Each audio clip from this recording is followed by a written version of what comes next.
बिस्मिल्लाहिर्रहमानिर्रहीम अस्सलाम वालेकुम नाज़रीन, आप यूट्यूब चैनल देख रहे हैं और मैं हूं अदनान गफ़ार। अंदरूनी मुल्क बैरून मुल्क देखने वाले तमाम पाकिस्तानियों को मेरा मोहब्बत भरा सलाम। पिछली वीडियो में हमने सरसरी सा एक जायज़ा लिया था पाकिस्तान में जो आजकल महंगाई का शोर हो रहा है कि हर चीज़ महंगी हो गई है, बेरोज़गारी हो गई है। गवर्नमेंट ने कहा था इतनी करोड़ नौकरियाँ देंगे, लेकिन ऐसा कुछ भी लोगों को नज़र नहीं आ रहा। लोगों को लगता है कि बेरोज़गारी बढ़ गई है। हमने कल ये बात की थी, उन वजूहात पर हम एक तहकीक करेंगे छोटी सी कि आखिर उस किस वजह से ये बेरोज़गारी हुई है और इसकी क्या वजूहात हैं। मैंने कुछ पॉइंट्स लिखे हैं, ये आप नोट कीजिएगा। पिछले 10 सालों का जायजा लिया है हम लोगों ने। इसमें medical colleges, law colleges, industries यानी फैक्ट्रियां, ज़राअत के शोबे में क्या रद्दोबदल हुआ है, पाकिस्तान की आवाम की जो मरदमशुमारी हुई है वो, इन 6 टॉपिक्स पे हम आज बात करेंगे और इससे मैं आपको ये रिलेट करके दिखाऊंगा कि आखिर बेरोजगारी की वजह क्या है। पाकिस्तान की मरदमशुमारी जो हुई थी वो 2003 में हुई थी। तब पाकिस्तान की आबादी कितनी थी? 14 करोड़। और अब 20 साल के बाद, कमोबेश 18 साल के बाद, पाकिस्तान की आबादी 22 करोड़ और 90 लाख है, राउंड अबाउट 23 करोड़ आबादी। क्या जो सहूलियत 14 करोड़ की आबादी को दी गई थी वो आज 22 करोड़ की आबादी के पास उससे ज़्यादा हैं या उतनी ही हैं या उससे कम है?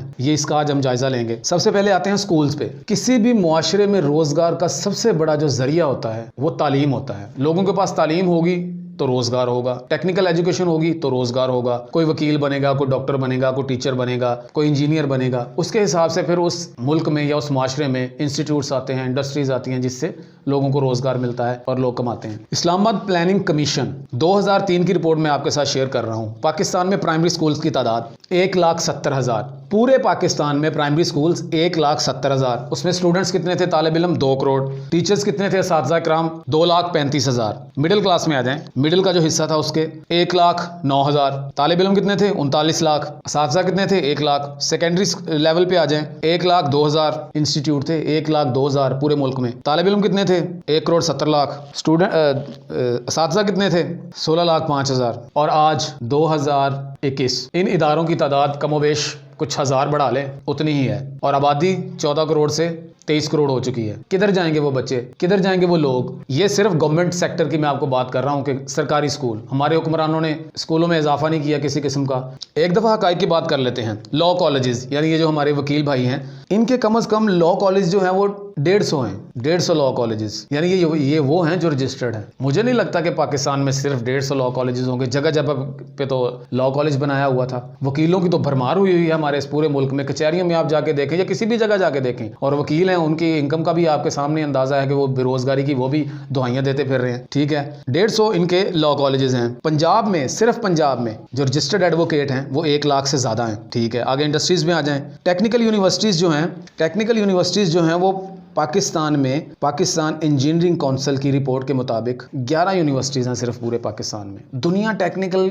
एजुकेशन में कहां से कहां पहुंच गई और पाकिस्तान में सिर्फ 11 टेक्निकल इंस्टीट्यूट्स हैं। और हमारे पास इंजीनियर्स कितने हैं? 2,60,000। ये रजिस्टर्ड इंजीनियर्स हैं जो 2,60,000 हैं। और जॉबलेस इसमें से कितने हैं? 50,000। अब ये 2,60,000 इंजीनियर्स में से जो 50,000 जॉबलेस इंजीनियर्स हैं, इनमें से कितने ऐसे टेक्निकल एजुकेशन के जो स्टूडेंट्स हैं या इंजीनियर्स हैं या एसोसिएट इंजीनियर्स हैं वो बैरून मुल्क में हैं? आधे से ज़्यादा होंगे और आधे इधर रह गए। उनमें से भी 50,000 जॉबलेस हैं। ये हमारे मुल्क की सूरत हाल है इंडस्ट्री ना होने की वजह से। ये मार्च 2019 की रिपोर्ट है पीईसी की। आगे आ जाए, डॉक्टर पीएमडीसी की रिपोर्ट में आपको बता रहा हूँ। डॉक्टर्स रजिस्टर्ड जो हैं पूरे पाकिस्तान में 1,10,000 हैं। पूरे पाकिस्तान में सिर्फ डॉक्टर्स की ये तादाद है। मेडिकल कॉलेजेस जो हैं हमारे गवर्नमेंट के जो हैं, प्राइवेट कॉलेजेस की बात नहीं हो रही, वो हैं 44। सिर्फ मेडिकल कॉलेजेस जो हैं वो 44 हैं इस पूरे पाकिस्तान में। प्राइवेट उनमें 70 हैं। 70 कॉलेजेस प्राइवेट हैं। और हॉस्पिटल्स की तादाद गवर्नमेंट की कितनी है? 1200, जिसमें प्राइवेट हॉस्पिटल्स जो हैं वो 700 हैं। अब मुझे एक बात बताएं, 22 करोड़ की आबादी है। जब 14 करोड़ की आबादी थी तब भी यही इंस्टीट्यूट्स थे हमारे पास। ज्यादा दूर ना जाएं, पंजाब यूनिवर्सिटी ले ले।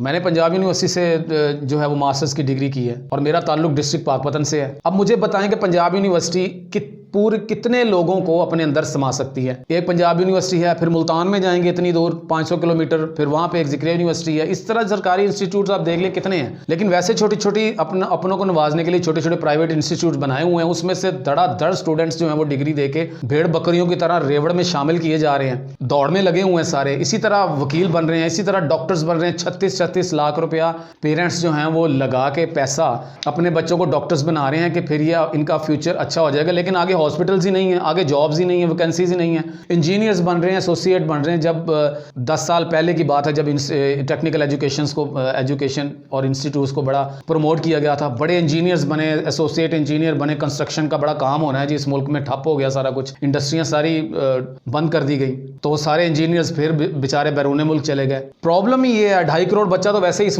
मुल्क में स्कूलों से बाहर है। वो जब जवान होंगे तो डेफिनेटली कोई रोजगार के लिए कुछ ना कुछ करना पड़ेगा। फिर जब डिमांड ज़्यादा होती है, सप्लाई कम होती है, तो फिर सिफारिश का, रिश्वत का बाजार गर्म होता है। फिर एक सीट निकलती है और उसके लिए 2 लाख, 3 लाख, 5 लाख, 10 लाख दरखास्तें होती हैं, और फिर वो सीट उसी को मिलती है जो पैसे लगाता है, जो रिश्वत देता है। पाकिस्तान में बेरोजगारी की सबसे बड़ी वजह ही यही है कि हमारी हुकूमतों ने इंस्टीट्यूट्स नहीं बनाए। इससे बड़ा अलमिया क्या हो सकता है कि इस मुल्क में एटम बम तो बन गया है, लेकिन कैंसर का एक भी हॉस्पिटल नहीं है सिवाय शौकत खानम के, वो भी प्राइवेट हॉस्पिटल है। तो किधर गई सारी तरक्की, किधर गई सारा रोजगार जो हुकूमतों ने देना था? यही सबसे बड़ी वजह है बेरोजगारी की, कि जो आज बेरोजगार लोग हैं कि डॉक्टर तो हैं लेकिन नौकरियां करने के लिए अस्पताल नहीं है, वकील तो हैं लेकिन प्रैक्टिसेस करने के लिए नई अदालतें कायम नहीं की गई, जजेस तो हैं लेकिन बिठाने के लिए उनके लिए कुर्सियां नहीं हैं, कम पड़ी हुई हैं, फिल हो चुकी हैं।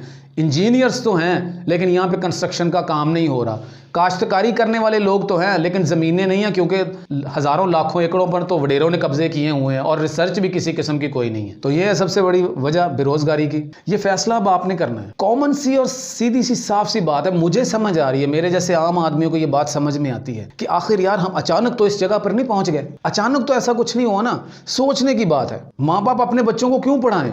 उन्हें क्योंकि ये चीज़ नजर आती है कि मैं इस पे इतने पैसे लगाऊंगा, इसको इतना पढ़ाऊंगा, लेकिन आगे जी जॉब करेगा कहाँ पे जाके? आगे तो इंस्टीट्यूट्स नहीं है, आगे तो इदारे नहीं है जहाँ पे नौकरियां मिलनी है। फिर क्या होगा? किसी चाचू को कहना पड़ेगा, किसी ताया को कहना पड़ेगा, किसी की सिफारिश लगानी। हर बाप आज इस मुल्क में अपनी जेब में वो वाले पैसे रख के फिर रहा है जिसको पे करने के बाद उसने अपने बच्चे को नौकरी लगवाना है या कोई सिफारिश लगवानी है। सच है, कड़वा है लेकिन सच है। हर घर में आपको ऐसे वालिद साहब मिलेंगे जो अपने बच्चे को किसी भी हद तक जाने के लिए तैयार है, लेकिन उसकी जॉब हो जाए, सरकारी हो जाए या प्राइवेट हो जाए। यही अलमिया है। हुक्मरानों ने इस कौम के लिए किया ही कुछ नहीं। फैसला आप लोगों का है, आपने खुद देखना है कि ये बेरोजगारी की वजह कौन है, और अगर इसके लिए कोई अच्छा कर रहा है तो उसको सपोर्ट करें। अपना और अपने इस चैनल का ख्याल रखिएगा।